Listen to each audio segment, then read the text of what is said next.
Hey guys, welcome to my channel iCode. I am Pallav and today we are going to talk about code review and best practices.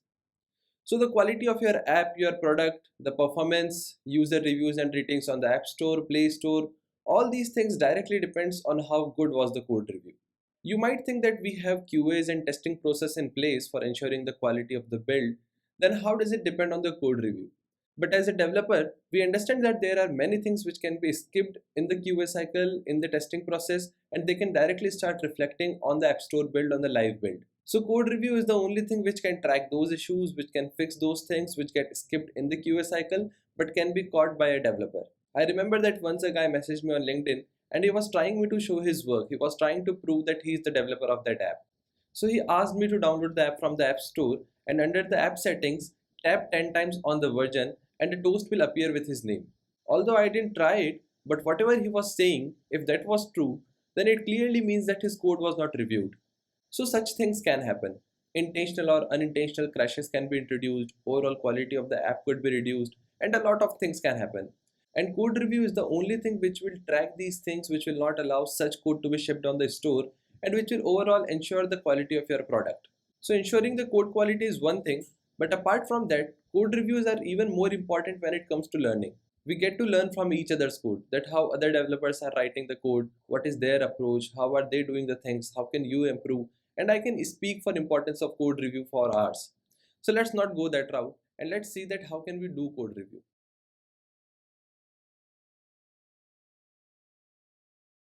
The ideal and the preferred way for doing code review is using pull request or merge request. Well, the name depends on the platform that you are using like GitHub, GitLab, Bitbucket, but the concept remains same of the pull request. So in this video, we will see that how can we create a pull request and then we will go through that PR, we will point out the things, we will give suggestions, we will approve or decline the pull request depending on the code quality. And through this, we will see the best practices that should be followed and how code review should be done. So by the end of the video, we will be having a checklist for the things that we should keep in mind while reviewing the code. So let's get started. So here I'm using Bitbucket for the demo, but in your organization, even if you are using GitHub, GitLab or any other source control system, well, that doesn't matter because the things will remain same. Maybe UI can change a little bit, the placement and the positioning of the options can change, but most of the things will remain same. So what we are going to do here is that I'm having this repository that is code review demo, which I created for this demo purpose. And I'm having different branches here. So one is my develop branch and one is my feature branch. So what I'm going to do is that I'm going to create a pull request from this feature branch against this branch that is develop. So treat it in a way that when I started working on the feature, I created a branch from the develop branch and now my work is done. So I want my branch, my code to be merged back into the develop branch. So that is why I will be creating a pull request or a merge request from the feature branch against the develop branch. Now the point comes that how will the code review happen? I mean, I will create the pull request, but someone can directly merge it, or even I can merge it. So there should be a policy, there should be some rules imposed that I need certain number of approvals. Only after that my PR can be merged into the develop, or I need an approval from some specific person, maybe your team lead. So all those rules can be imposed, all those settings can be done here from the repository settings. So in the repository settings, when you will go to the workflow, there will be branch permissions. Under branch permissions, you can select any specific branch and then you can set rules on it.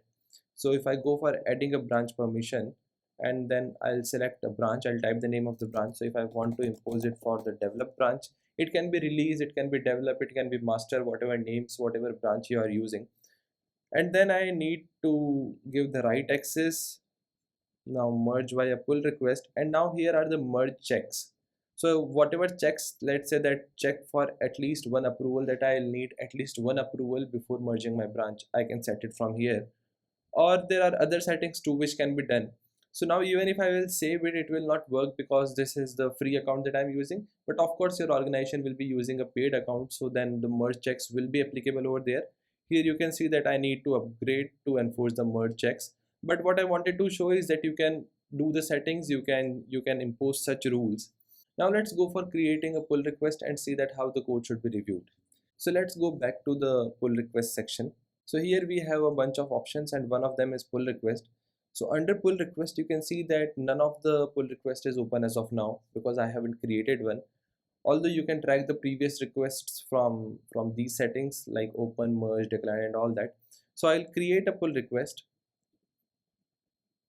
and here I'll select the branch that is to be reviewed, that is to be merged, and here I'll select the branch against which it is to be reviewed, or in the branch it is to be merged. So here I'll select develop because I want my code to be merged in develop, and this is my feature branch that is to be merged. Now as soon as you will select these branches, this description section will automatically start reflecting your commit messages. So either you can use the same commit messages as the description, or maybe you can change it and you can make it more meaningful for your pull request. So for now I'm just writing a dummy message here, dummy description for PR. But this should be meaningful so that the reviewer comes to know that what has changed in this PR, what have you done. And then you can upload the attachments. You can upload the video, or maybe you can upload the screenshots for the changes, for the fixes that you have done, or the feature that you have implemented. And then you can select the reviewers from your team if you want the code to be reviewed by any specific person, and if not, you can leave it blank. And then we can create a PR using create pull request. But before creating the PR, I would suggest that you always go to the differences section and check for the code once. Through this, you can verify that only intended changes are going in your PR and nothing else. There should be no change which I do not wanted to make, that was not intentional, yet it is there in my pull request, and then the reviewer can point it out. So this is one thing that you should check. And after that, you can create a pull request. Now once the pull request will be created, the reviewers will be informed through mail or maybe some other channel that is in place, and then they will start reviewing the PR. So let's go for it. So in the pull request section, now we are able to see this PR. Earlier there was nothing because no PR was open for review. Now this is the PR that we need to review. So let's go here, and now let's start reviewing. So now we will see this code from the reviewer's point of view. We will point out the things which are going wrong, the bad practices that have been used. We will suggest the good practices. We will ask the developer, the one who has created the PR, to make the necessary changes. And once they will make those changes, then again we will review the PR. So this is how it works. Now let's see the differences. So through differences, we will come to know that what all changes have been made. So there are total 4 files in which the changes have been made. If you go here, you can see the files. So these are the 4 files in which the changes have been made. These 2 files, that is app delegate and main storyboard, these have been modified, and these 2 files, that is detail view model and investment detail view controller, these 2 files have been added. So let's start with the file that has been added. So I'll go for the detail view controller first maybe, and let's start reviewing from here. So starting from the top, the first thing that we should check is that there should be no unnecessary imports. So foundation and UI kit are of course needed, but there are no other unnecessary imports, so that is fine. Now let's see that class investment detail view controller, and this is confirming to UI table view delegate, table view data source and detail view model delegate. So what I prefer, and it is preferred by most of the developers as well, it is a good practice that these conformances should be in the extensions and not in this definition of the class investment detail view controller. So it will keep the code organized, arranged in a better manner. The methods related to the specific protocol will be in the same place, and managing the code will be easy. So in terms of memory or runtime, there's no difference, but just from the code structure point of view, what can be done here is that table view delegate, data source and detail view model delegate can be confirmed in the extensions. So we can point it out here. There's this plus button, we can use it, and we can ask the developer that please use extensions for Conformance. Cool. Let's go ahead, and there are outlets for table view and filter button. And here let's see that this filter button spelling is not looking correct to me, right? So here's the typo, and we can point it out for the typos as well. So while reviewing, keep an eye that there are no typos. So I'll just write typo here. It should be FILTER instead of TRE. Then comes the point that we are having this investment data. Okay, so from what I see, that MVVM architecture is being followed because we are having the instance of ViewModel, And when you are having the instance of ViewModel, when you are following MVVM, then there's absolutely no point to have data, I mean the data object inside your view. This should be ideally in the ViewModel. So this is another thing that should be pointed out. This should be in ViewModel.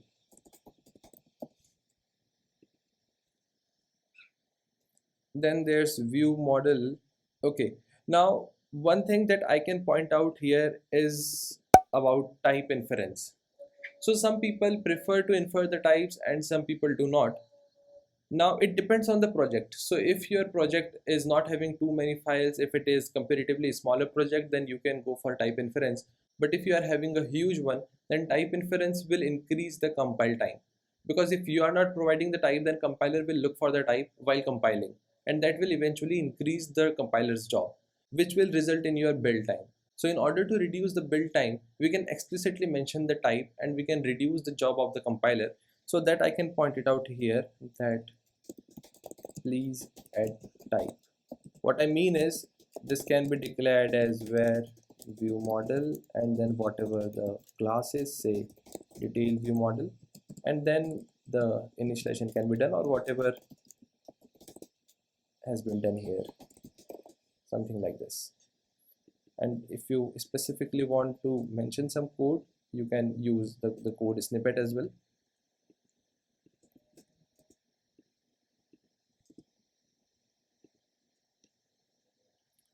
Let's go ahead, and then we are having this where show filter false.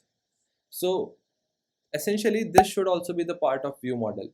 I mean, whether to show filter or not should be the responsibility of view model, that because view model is having all the logics, definitely there's some logic behind this boolean that is show filter. So this should be in view model, and also all your booleans should be named in the interrogative manner. So ideally it should be should show filter, also it should be in view model. So let's point out both the things. This should be in view model,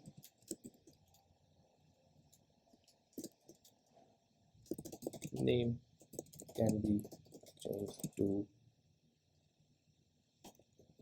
should show filter. Now we are having the viewDidLoad method where the delegates are being set for the view model and the nibs are being registered for the table view. So we can have a separate method for registering the nibs so that the viewDidLoad is not polluted. Well, it depends. I mean, this is not a breaking change. So these three lines can reside in viewDidLoad also, or they can be separated as a method. So a little bit of personal preference here, and what I would suggest here is that please use a separate method for this. Next we go in view will appear filter button dot is hidden is equal to show filter true or false. So well, there's no need for this ternary operator here. Just show filter will do the job because even show filter is a boolean. So if I just suggest it here, this should suffice. So while reviewing the code, you should see that what can be omitted, what can be removed. I mean, how efficiently the things can be done. So this is one of the examples of it. And then we are having this action method, which is did click on EMI eligibility. Eligibility, again, the type can be mentioned here. Eligibility dot zero. Okay, so it seems that this get eligibility method is returning a tuple, and dot zero is being used for checking the eligibility. If it is true, if this value for 0 is true, then an EMI view controller is being presented. Otherwise, utility.show error view and message is being passed through eligibility.1. Okay, so now comes the point that what if this eligibility.1 is not having the error message? Because what I assume, and we can even confirm it after looking at the method in the view model itself at eligibility method, but what I'm assuming is that we are getting this error message from the view model, which would be fetching it from the server. So if server does not return the error message, or if it is empty or it is nil, what will we show here? So what I can do is I can ask the developer that if this case has been considered, what if we don't get eligibility or maybe error message from backend? So there should be a fallback for it. I mean, if there should be a check that if the error message is nil, if it is not there, then maybe something went wrong, or any kind of fallback message should be there. So this is something that we can ask, but it should be definitely pointed out while doing the code review. Hide coach mark view self.view.view with tag. Now this is something which I treated as very bad code, because you should never be using view with tag, because as of now the developer who has implemented this knows that 898 is the tag for this coach mark view, but tomorrow when some other developer will be working on this code, he or she might not be aware of this tag. So I mean, this is definitely a bad practice. Instead, a variable instance of this view should have been there, which should be used for removing it from the super view. So this should be pointed out as well. So these kind of bad practices should be taken care while the code review. And now comes the delegate methods of the table view. So we have already suggested to extract them in the extensions. Now let's look at the implementation. So number of sections, a hard-coded 3 is being returned from number of sections. So there should be definitely some logic involved here. And let's see. Okay, so in number of rows in section, I can see that section 0, 1, and else. So this is for some get mutual funds count, get stocks count, and get gold count. Okay, so let me give you the context of this investment detail view controller. So the use case is similar to any financial, any trading app like maybe Grow or Zerodha, Coin DCX, or any kind of app which deals in stocks, which deals in mutual funds, gold, and all that. So that is the use case that I have taken here. And here in the number of rows in section, these three methods, that is get mutual funds count, get stocks count, and get gold count. So these three methods are there in ViewModel, and these are being called from here in number of rows in section. So now I'm having a fair idea that the three that is being written from number of sections, so this three is related to the mutual fund, stock counts, and gold count. So I can suggest the developer to use an enum having these three cases for mutual funds, stocks, and gold, and then return the count of the cases of that enum. So that can be done here. Use the count of cases, make an enum for mutual fund, stocks, and gold, or something on those lines. But what I don't want is that I don't want to return this hard-coded 3. Instead, it should appear more logical, so that tomorrow if some other developer looks at the code, it should make sense. The same enum can be used for a number of rows in section as well. So if we'll be having an enum, we'll just pass the case to ViewModel for returning the rows count. So we'll look at these methods, get mutual funds count, stocks count, while we'll be reviewing the ViewModel. But let's keep a track of this, that we need to come back at this, and we need to commit something over here. And then there's this height for row, which is having hard-coded heights for different sections. This does not make sense. I mean, there are better APIs provided by Apple to handle the height for row. So why not use them? So let's point it out here. Why not automatic dimension? So if there will be some reason that why developer has not preferred using automatic dimension, he or she will reply to this comment. Otherwise, we are asking them to use the automatic dimension. So we should look at how we can use the APIs provided by the Apple for doing the things efficiently. In the cell for row, again the same enum could be used. We will come back again at this code, and here I can see that okay, force unwrapping has been used. This as with exclamation, that is force unwrapping. So that should not have been the case. Either if flat or guardlet or any kind of optional binding should have been there. So that is something that should be definitely pointed out, and that is happening in all these three conditions. So let's just point it out. Use optional binding instead of force unwraps.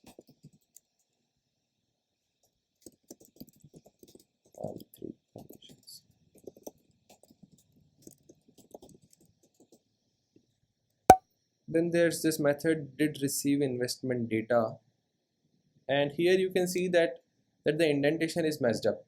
So while reviewing the code, we should also look at the indentation part because it makes the readability better. I mean, if the code is properly indented, the readability improves, and then you can review the code easily. Someone can look at the code easily. So we can point it out here. Indentation is messed up. We'll come to the storyboard later. Let's see the view model first because we are having that context. So let's continue that. Okay, here in the detail view model, I see that the first thing that is a protocol for detail view model delegate. So the developer is using the protocol and the delegate approach for communication between view and view model. So that is fine. But what I can see here is that because it is not having any object or class mentioned here, I cannot take its delegates reference as weak, which can eventually lead to the retain cycles to the memory leaks. So that is something that should be definitely pointed out here. And I can simply suggest that what I mean to say. So instead of this can be done.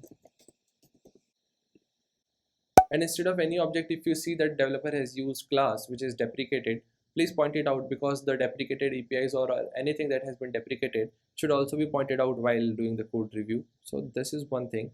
And then in here in the delegate, we can mark it as weak because once we will be having any object with our protocol, we can mark it as weak. So this is for breaking the retain cycles and all those things. Then investment. Okay, here's something that is EMI calculator, and this seems as a dependency in the view model. So one of the good practices is that you should not have dependencies in the implementation of your view model. Rather, they should be injected from outside, be it initializer, be it some other methods, but the dependencies should be injected. So that is something we can point it out here. Inject the dependency. So basically I'm saying that dependency injection should be there and this EMI calculator should not be here as the concrete type. Rather it should be injected as a protocol.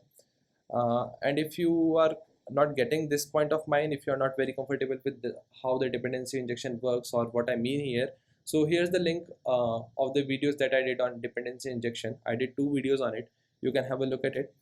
And now let's see this function get mutual funds count. Okay, so these are the 3 functions which are being used in the table view delegate methods. Let's see what's going on here. Get mutual funds count, which is returning an integer count, and okay, this investments array,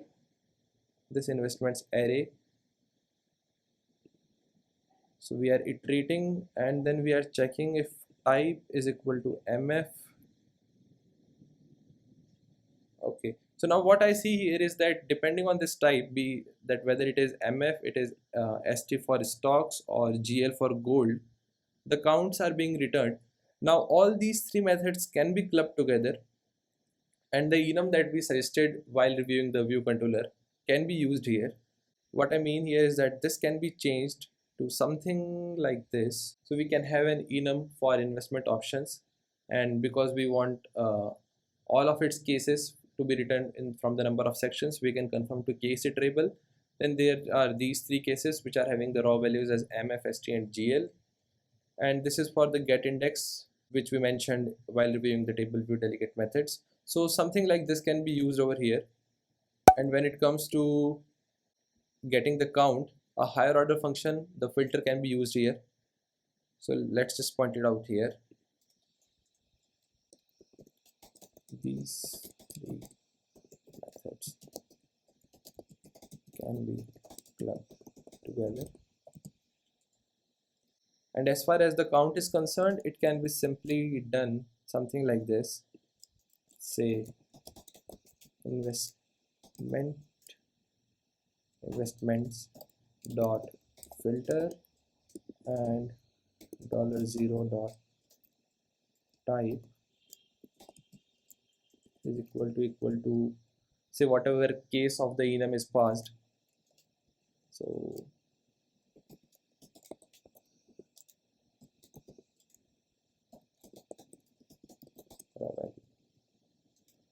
dot count, something like this. So what I'm suggesting here is that instead of having these three different methods, what we can have is that we can have one single method which will take the enum as the parameter, and depending on that parameter, that will be one of the cases of our enum. We can simply use a higher order function filter and then count for returning the count. So this is something that should be pointed out. All these three methods will be covered by it. Now let's see. Okay, this is the code. This is a commented code, and this has been removed from backend, keeping the code for future reference if it is added back. And the method is for get cryptocurrency count, which is commented out. Now here comes the YAGNI principle. So YAGNI principle says that you are not going to need it. So if you are leaving a code by commenting it and keeping in the mind that you might need it later, well, that is not going to be the case. 90% of the times you don't use it, and for the remaining 10% the context changes. So even if something will come back, even if this get cryptocurrency count, if this thing is brought back by the product of, or some change is introduced related to this, the context will change and eventually you will change your code. So this commented code which you are leaving, it will become useless. And even for the rare cases that you might need to refer it again, you can always get it from the source control. You can always go to the previous branch or previous commits. You can check it from the source control. But as of now, this should not be here. So as per the YAGNI principle, this should be removed, which I should point it out. Remove the commented code. There comes this method get EMI eligibility. So as we discussed, that it would be returning a tuple, boolean, and an optional string. So because the string is optional, our hunch was right that what if the backend doesn't send the error message, because this is an optional and this can be nil or can be empty even. So for that we already committed over there for the error handling thing. And now let's see that what is going on here. So this EMI calculator, this should be injected as dependency that we already mentioned. Okay, again a force unwrap is being done here. So use optional binding, and I see that if this EMI data won't be there, then any of this code is useless, because all these things, I mean this entire logic is dependent on EMI data. So what we can do is that we can ask for an early return. So we can instead ask that prefer guardlet, because we want an early return if this EMI data is not available, and then this condition can be clubbed with the guardlet itself. Club if let with the guard condition, and here we see that preferred banks, the index 0.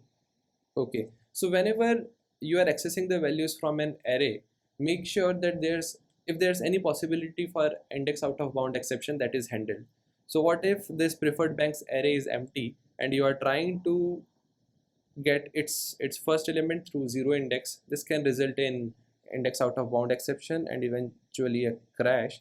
So either I can suggest that use first instead of 0, or I can ask for checking the count, or check the count of the array first. And then this logic will change according to the guardlet condition. This struct should not be here, definitely not. So this model should not be in this file. So that is about the ViewModel, the view controller, and there are 2 more files. So this is main storyboard, and I think that these changes are not intended. So generally what happens that as soon as you open the storyboard, even by mistake, some of the frames changes or some of the X and Y coordinates of your view controllers or your views. So these are not the intended changes. Anything which is not intentional should not be there in your PR. So if these changes in the main storyboard, these changes of frame, X changed to 10 from 0, or Y changed to 2 and a little bit changed, or maybe here. So if these changes are not intended, what what the developer could have done is that he or she should not have checked the main storyboard in the commit itself. So are these changes intended? If not, please revert. Now it doesn't seem to be a breaking change for the storyboard, but if such unintentional changes are introduced in the project files, then it can lead to a lot of mess up, crashes, or some random or some weird things. So definitely the unintentional changes should not be there in the PR. And the other file was delegate. So let's have a look at that. Okay, analytics manager has been initialized from the did finish launching. This seems fine, and then some extra space is there. Okay, now I see that this code related to the core data. This is the boilerplate code for the core data, and I know that core data is not being used in my application. So I mean, this code is useless. This is just the template code which is residing in the app delegate, and it should be removed. Now the developer who has raised the PR, he is not responsible for it. I mean, he or she didn't make changes to this part of the code, but what we can do is that we can ask them if they can remove this code. So this is according to the Boy Scout principle by Uncle Bob. Now what that principle says is that whenever you come across any bad piece of code, just try to improve it. And over the time, the entire code base will improve. So even if those changes are not introduced by you, or even if you don't own them, but you see them as the bad code, and if you have bandwidth, please try improving it, please try fixing those things. So we can comment it here. So this is not a blocker for the PR approval, but the things can be improved. So we can put it like, I know that these are not your changes, please remove the boilerplate code for code data. So in the first glance, I saw all these things and I pointed them out. What I can do is that I can have a look again, I can have a second look, so that if I missed something in the first view, I can point it out in the second view. So you can always go through a PR, you can always go through the code for 2 times if you have time, if you have bandwidth, and accordingly you can point out the things. So these are the things, I mean, these are the obvious things, some of the good practices which you should follow while writing the code and while reviewing the PR. And now accordingly I can ask the developer to fix them, to address them. And now let's quickly look at the things which we saw while reviewing the PR. So what I mean is the checklist for the code review. So I am having this checklist here, and this is all what we saw. So we saw that that the type inference should be avoided. This is what you should check. You should check for higher order functions, that if they can be used anywhere, because what will happen is that if you do not use higher order functions, the time complexity or the quality of code might not be that optimal, might not be that efficient. So you should prefer using higher order functions, and then you should write the dry code. So by dry code, what I mean is that don't repeat yourself. It is one of the design principles which says that do not repeat yourself. So what we did here in this view model, that we were having 3 methods for get stocks count, get gold count, and a kind of repetition was happening here. So this should be avoided. So this is the dry principle, and make sure that there are no force unwraps, because this is the most obvious reason behind the crashes 70% of the times. And then there are no retain cycles, so you properly handle the weak, strong, unowned, and those things, the closures. If any deprecated API is being used, so we saw its example. So while declaring the protocol, let's say if you are using the word class, that is a deprecated one. So any of the deprecated APIs for that matter, they should be checked. Check if any hard-coded checks, generally string, can be changed to enum. So the hard-coded checks were there for comparing the strings MF for gold and for stocks. So we changed them to the enums, that you can have a look. Other one is preferring enum, which should be definitely the case over if and else. Avoid nested structures like loops and if else. So this will help in improving the time complexity and all those things. Check if there's any API provided by Apple which can make the thing simple. So we saw it that instead of having the method for height for row, we can use automatic dimension. And similarly, there are other APIs also which can make the things work efficiently. So we should look for it. The naming of the variables, for example, booleans, should always be interrogative. So that also we saw as an example. check for the typos. Wherever accessing the values from array is involved, definitely check for the count first and then go for accessing, otherwise it will lead to index out of bound exception. The YAGNI principle, that you are not going to need that code or that particular implementation, so if possible remove it. Check if there are some unintended changes, so as we saw for the storyboard case, make sure that the dependencies are injected. This will help you in writing the test cases and passing the mock data. It will eventually help you in making your code testable, in increasing the code coverage. So this is something that you should take care. And then there's the Boy Scout rule by Uncle Bob. So it says that if you see any existing bad code, and if you can fix it, you can remove it, you can improvise it, definitely go for it. And then the corner cases for error handling. So as we saw in case of error message, that what if backend doesn't send it, what will be the error message that will be shown to the user. So that is something here. And if there's any complex logic involved, check if there's any comment to explain it. So at times developers know that what is going in their implementation, what is their logic, but the other developer who will take over, or who will start working with the same code base, might not be able to take the grip of it that quickly. But if there's a comment explaining the implementation, then it will be helpful. So wherever a complex logic is involved, if a comment can be there, it will be helpful. And then the indentations, test cases. So the test cases should be there, must be there, if your organization, if your company follows those practices. Then some of the other practices which we didn't see in the demo is that if some random fonts or random colors are being used randomly in different files, it should not be the case. I mean, they should reside in some common file, some separate file, and then they should be accessed from there, so that it is easily manageable. After that, you should see that the directory structure is being followed properly. If there are any guidelines set up by the team, then those guidelines are being followed. So this is generally taken care by SwiftLint. But if you're not having linter in place, then you should look at these things. And at the end of the day, you should keep the thing simple, stupid. So that is the KISS principle, that you should keep the implementation simple. And it should be as simple, preferably, that even a developer who has joined your team yesterday, he or she can understand your code. So preferably your code should be that simple, that easy.